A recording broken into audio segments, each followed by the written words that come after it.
अस्सलाम वालेकुम। मैं डॉक्टर रऊफ राना अपने डिजिटल चैनल पर आपको खुश आमदीद कहता हूँ। अगर आप पाकिस्तान के दो नामवर डॉक्टर जिनमें एक अफान कैसर और दूसरा सबैल इकराम की गुफ्तगू से परेशान हैं कि मुर्गी खाना हलाल है या हराम है या सेहत के लिए फ़ायदेमंद है या नुकसानदेह है, तो इसमें कन्फ्यूज़ होने की कोई ज़रूरत नहीं। मोबाइल आपके हाथ में है, इंटरनेट पर आपकी दस्तरस है, इंटरनेट लगाएं, मोबाइल उठाएं और ये मालूमात हासिल कर लें और आप ख़ुद किसी ना किसी नतीजे पर पहुंच जाएंगे कि आया ये हलाल है या सेहत के लिए नुकसानदेह है। चलें आप का तरीक़ाकार मैं बता देता हूँ। आप डॉक्टर अफान कैसर का ही चैनल देख रहे हैं और थोड़ा सा स्क्रॉल करते कुछ पिछली वीडियोस की तरफ जाएं तो आप देखेंगे कि बेतहाशा वीडियोस ऐसी होंगी जिसमें ये मुर्गी के फ़वाइद बयान कर रहे होंगे। कहेंगे ये चिकन बहुत अच्छा है, इसको अगर आपने कोयले पर बनाया है तो ये बहुत अच्छा है, ये आइडियल मील है, ये खाना चाहिए, गुड फॉर प्रोटीन है। फिर अंडे की तारीफ़ें करते नज़र आएंगे।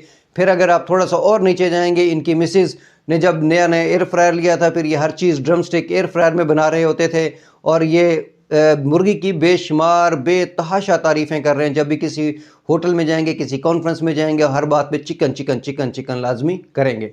तो इससे आपको ये बात समझ आ गई होगी कि चिकन अगर इतना ही सेहत के लिए नुकसानदेह होता, अनहेल्थी होता, तो ये क्यों खाते। खुद तो खा रहे हैं, आपको मना कर रहे हैं कि जी हेल्थ के लिए अच्छा नहीं है। अच्छा चलें ये बात भी मान लेते हैं कि इनको आज ही पता चला कि सेहत के लिए नुकसानदेह, पहले इनको पता नहीं था। अगर इन्होंने अपनी बात से इससे रजू किया तो पुरानी वीडियोस डिलीट करें, तो आप समझ जाएं कि ये सिर्फ़ और सिर्फ व्यूज़ का एक चक्कर है। ये व्यूज़ लेना चाहते हैं, चाहे उस वीडियो से भी लेंगे और इस वीडियो से भी लेंगे और कन्फ्यूजन पैदा करेंगे आवाम के अंदर। देखें, जो चिकन है वो एक अच्छी प्रोटीन है और हमारे माशरे के अंदर हम ज़्यादातर लोग प्रोटीन की डेफिशिएंसी है। और जब से ये पोल्ट्री इंडस्ट्री आई है और इंसान ने आहिस्ता आहिस्ता तरक्की करनी शुरू की है और फूड सेक्टर के अंदर बहुत ज़्यादा तरक्की हुई है, तो जो प्रोटीन की नीड है वो खासी हद तक पूरी हुई है। अब हम इन दोनों की एक और बात पे बात करते हैं कि ये गलाज़त से बनी होती है। अगर आप इसकी फ़ीड का अंदाज़ा करें, और दोनों डॉक्टर साहिबान आपके लिए भी खुसूसी तौर पे आप भी इसको पढ़ लें कि अगर आप उसकी फ़ीड को देखें तो उसके अंदर सोयाबीन होती है, सूरजमुखी होती है, इसके अंदर विटामिन्स होते हैं, वही विटामिन्स जो आप हर मरीज़ या 90% मरीज़ों की प्रेस्क्रिप्शन में लिख कर दे रहे होते हैं, वही मल्टी विटामिन्स इसके अंदर होते हैं। इसके अंदर प्रोटीन होता है, हाँ वो प्रोटीन एनिमल सोर्स से लिया जाता है। जितनी भी इसके जो इलाइचें हैं उसको इकट्ठा कर लिया जाता है, उसके बाद उसको एक प्रोसेसिंग प्लांट से गुजारा जाता है और एनिमल प्रोटीन जो होती है वो हासिल करके फ़ीड के अंदर शामिल की जाती है। और वो फ़ीड के अंदर कितनी शामिल की जाती है? 5%। अब बात करते हैं कि जी वो गंदी होती है, उसको एक पूरा प्रोसेस प्लांट के तहत उसको प्रोसेस किया जाता है और उसे प्रोटीन निकाली जाती है। कितने किस्म के प्रोटीन के पाउडर्स हैं जो मार्केट के अंदर अवेलेबल है। डॉक्टर साहब कभी आप ख़ुद भी उसको पढ़ के देखना वो बनते कैसे हैं, वो एनिमल प्रोटीन किन सुंडियों से बनाई जाती हैं, कभी आपने ये देखा? और कभी अगर मैं कैप्सूल की बात करूँ, वो कैप्सूल का जेलेटिन कहाँ से आता है उसके बारे में तो आपने कभी बात नहीं की। क्यों नहीं की? क्या उसके बारे में इल्म नहीं था या उसके बारे में व्यूज़ कम आ रहे थे इस वजह से? अच्छा, आप तमाम लोग इस बहस को छोड़ दें। मैं आपको यकीन दिला रहा हूँ कि इसके अंदर 5% प्रोटीन होती है और बाकी जितना भी होता है उसके अंदर ये प्लांट सोर्स के अंदर से सोयाबीन होती है और सूरजमुखी होती है और मल्टी विटामिन्स होते हैं। अगर आप बात करें कि जी अच्छा ये तो 5% होती, थोड़ा बहुत तो गंद होता ही है ना, तो अगर आप अपनी देसी मुर्गियों को देखें, वो सारा दिन कचरे के ढेरों के अंदर से बहुत सारी चीज़ें खाती है, वो भी अपनी प्रोटीन की नीड पूरी करती है मुख्तलिफ़ किस्म के कीड़े मकोड़े खा के, जो कि आपको पता नहीं होता। अब कंट्रोल शेड के अंदर हमने उसको एक कंट्रोल फीड देनी होती है जिसके अंदर प्रोटीन भी शामिल होता है, एनिमल सोर्स से उसको प्रोटीन देना होता है, तो वो एनिमल सोर्स का प्रोटीन यहाँ से पूरा कर दिया जाता है। ये कुदरत का एक सर्कल है, निज़ाम कायनात है, नेचर का एक सर्कल है कि कीड़े मकोड़ों को ये परिंदे बर्ड्स खा जाते हैं और अपनी प्रोटीन की नीड को पूरा करते हैं। आप ये मत समझिएगा कि मैं कोई पोल्ट्री फार्म की एसोसिएशन का कोई बंदा हूँ, मैं एक फार्मासिस्ट हूँ, मेरा पोल्ट्री फार्म से दूर दूर का कोई ताल्लुक़ नहीं है। मैं सिर्फ आम आवाम को ये बताना चाह रहा हूँ कि आप इनकी बातों में आके अपनी जो प्रोटीन सोर्स है इसको ज़ाया ना करें।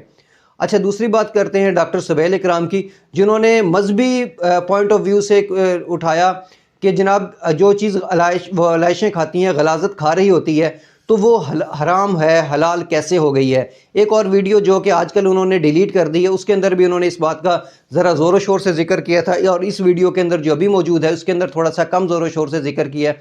डॉक्टर साहब, जितनी भी ये फीड बनती है ये सिर्फ क्या चिकन खाते हैं? जितने भी मीट फार्म वाले हैं, गोट फार्म वाले हैं, मिल्क फार्म वाले, वो भी तो इस फीड को इस्तेमाल करते हैं। इस हिसाब से मुर्गी के गोश्त के साथ साथ दूसरा गोश्त जो हो गया, बकरी का गोश्त हो गया, बकरे का गोश्त हो गया, ये गाय भैंस का गोश्त हो गया, वो भी हराम हो गया, इनका दूध भी हराम हो गया, इनके अंडे भी हराम हो गए। تو پھر ایسا ہی کرتے ہیں کہ ہم پیور ویجیٹیرین بن جاتے ہیں، رام رام ستتے کرتے ہیں اور بس پیور ویجیٹیرین بن کے گزارا کرتے ہیں، نہ دودھ پیتے ہیں نہ انڈے کھاتے ہیں۔ اچھا، اگر انہی غلاظت کی بات کی جائے تو کیا فصلوں میں یہ گوبر نہیں ڈلتا؟ پھر آپ کہیں گے وہ بہت گندی چیز فصلوں کے اندر ڈلتی ہے، گوبر ڈلتا ہے اور ہم فصلیں بھی نہیں کھاتے، تو پھر کچھ بھی نہ کھائیں، مر جائیں۔ آپ عام عوام کے لیے بتاتا ہوں کہ اس قسم کی کسی بات پہ دھیان نہ کریں، یہ قدرت کا ایک نظام ہے کہ گوبر کی کھاد بنتی ہے، کھاد سے فیڈ پودے بنتے ہیں اور پودوں سے خوراک آتی ہے، اللہ میاں یہی غلاظت کو مٹی کے اندر مکس کرتا ہے اور اس کے اندر سے پھول وہ کرتا ہے۔ یہ قدرت کا ایک نظام ہے، آپ اس قدرت کے نظام پر بلا وجہ جو ہے نا اس پہ وہ تنقید نہ کریں۔ اور دوسری بات، انہوں نے ایک شرعی طور پر ایک اس جانور کا ذکر کیا ہے جو کہ گندگی کھاتا ہے۔